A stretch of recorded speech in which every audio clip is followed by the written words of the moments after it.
सपने देखने वाली बहू। गुप्ता जी की बहू अंजलि को सपने बहुत आते थे।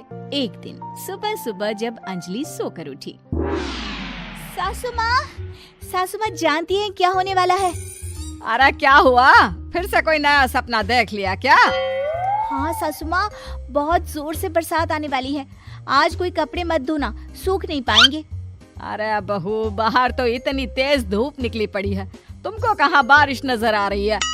अरे मम्मी जी, मैंने सपने में देखा था बहुत जोर से बारिश होने वाली है, इसलिए बस आज कोई कपड़े नहीं धुलेंगे। अरे लेकिन इससे पहले भी तो कितनी बार तुझे सपने आए हैं, कभी कुछ सच भी होता है क्या? मम्मी जी, आप भी ना सपनों पर भरोसा करना चाहिए, भरोसा। अंजलि की सास उसकी कोई बात नहीं मानती, लेकिन उस दिन वाकई में शाम होते होते घने बादल आ जाते हैं और जोर से मूसलाधार बारिश होने लगती है। अंजलि, आज तो तुम्हारा सपना सच हो गया। बहू, आज तो तुमने सपने में बारिश देखी थी ना, और देखो सच में बारिश हो गई।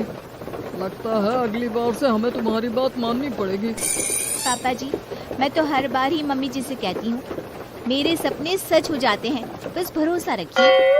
कुछ दिनों के बाद, अजी सुनते हैं, मुझे ना सपना आया था और सपने में मैंने देखा कि आपकी पूरी 1 करोड़ की लॉटरी लगी है। अरे कभी कभी सपना सच होना सही बात है, लेकिन हमेशा ऐसा नहीं होता अंजलि। और वैसे भी लॉटरी लगने ही वाली है तो अच्छी बात है ना। मैं तो कहती हूँ, हम वो बड़ा सा घर खरीदने वाले थे ना, आज ही चलकर उसको फाइनल कराते हैं। अरे वाह वाह, हाथ में पैसा नहीं और बड़ा घर खरीदना है। अरे मम्मी जी, बताया ना आपको, मुझे सपना आया था कि हमें 1 करोड़ की लॉटरी लगने वाली है। देखो बेटा, ये पैसों का मामला है, इसमें किसी तरह की रिस्क नहीं लेनी चाहिए। और जब तुम्हारा सपना सच हो जाए तब तुम घर खरीद लेना।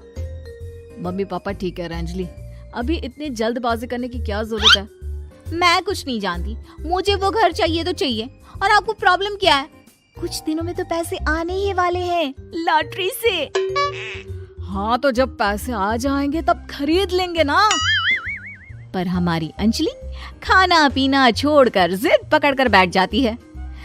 आखिर मजबूर होकर अंजलि के पति को उस घर को बुक कराने के पैसे देने पड़ते हैं। कई दिन बीत जाते हैं, लेकिन अंजलि के पति की कोई लॉटरी नहीं लगती।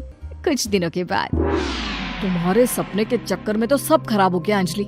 ना लॉटरी लगी, ऊपर से बेकार में ही सारी जमा पूंजी उस घर को खरीदने में खर्च हो गई। थोड़ी दिन तो इंतजार करो, अब ऐसा थोड़ी ना होता है कि आज सपना आया और कल आपकी लॉटरी लग गई। मैंने तो पहले ही कहा था, तुम्हारी बीवी को तो हर सपने पर विश्वास करने की आदत पड़ गई है। ऐसा भी कहीं होता है क्या? कुछ दिनों के बाद अचानक से अंजलि के पति के पास एक फोन आता है और पता चलता है कि उसकी 1 करोड़ की लॉटरी लग गई है। अरे वाह अंजलि, ये तो कमाल हो गया, मेरे तो सच में लॉटरी लगी। अरे भगवान भला करे तुम्हारा। हाँ हाँ बहू, अब तो तुम जो कहोगी हम वो सब बात मानेंगे। तुम्हारे सपने का मतलब तो पूरा का पूरा सच होता है। अरे बिल्कुल ठीक कहते हैं, मैं तो बेकार में ही बहू को उल्टा सीधा सुनाती थी। अरे इसके सपने तो वाकई में सही हो जाते हैं। अपने घर वालों की बात सुनकर अंजलि मन ही मन बहुत इतराती है। उसे लगता है कि अब वो जो भी सपना देखेगी सच हो जाएगा। और इसी चक्कर में एक दिन अंजलि को सपना आता है कि अचानक उनके घर पर बहुत सारे मेहमान आने वाले हैं। यही सोचकर अंजलि अपनी सास को कहकर बहुत सारा खाना पहले से ही बनाकर रख लेती है। सुबह से शाम हो जाती है। हमने इतना सारा खाना बना लिया, लेकिन हमारे घर तो कोई मेहमान आया ही नहीं। हाँ मम्मी जी, अब तो रात होने आई है, लगता है ये खाना हम लोगों को ही खाना पड़ेगा। गुप्ता जी का परिवार पूरे 2 दिन तक उस खाने को खाकर खत्म करता है, लेकिन अंजलि की ये अपने सपनों पर भरोसा करने की आदत इतनी जल्दी छूटने वाली कहाँ थी। एक दिन अंजलि की सास अपने किसी रिश्तेदार के घर जाने के लिए कहती है, अरे अंजलि बहू, मैं जरा 2 दिन के लिए बुआ जी के घर जा रही हूँ। देखो तुम पीछे से घर को अच्छी तरह संभाल लेना। हाँ ठीक है मम्मी जी, आप चिंता मत करिए, मैं सब कुछ अच्छे से संभाल लूंगी। बहू, वैसे तो तुम सब कुछ बहुत अच्छे से ही करती हो, लेकिन देखो ये जरा ना सपनों पर भरोसा थोड़ा कम किया करो बेटा। क्या मम्मी जी, मेरे इतने सारे सपने तो सच हो जाते हैं, उसके बाद भी आपको शक ही रहता है हमेशा। अरे बेटा, कभी कभार की बात अलग है, लेकिन हमेशा इन बातों पर भरोसा करना बहुत बड़ा नुकसान भी करवा सकता है। तुम्हें इस बात को समझना चाहिए। ठीक है मम्मी जी, समझ गई। अब आप आराम से जाइए, मैं सब कुछ बहुत अच्छे से कर लूंगी। अंजलि की सास बुआ जी के घर चली जाती है। उसके जाने के बाद अंजलि एक दिन सुबह सोकर उठती है और जोर जोर से रोने लगती है। अरे क्या हुआ अंजलि, तुम रो क्यों रही हो? बहू सब ठीक तो है ना? क्या कोई बुरा सपना देखा?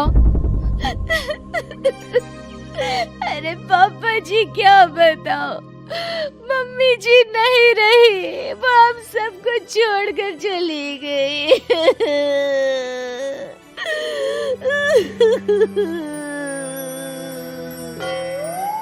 छोड़कर चली गई?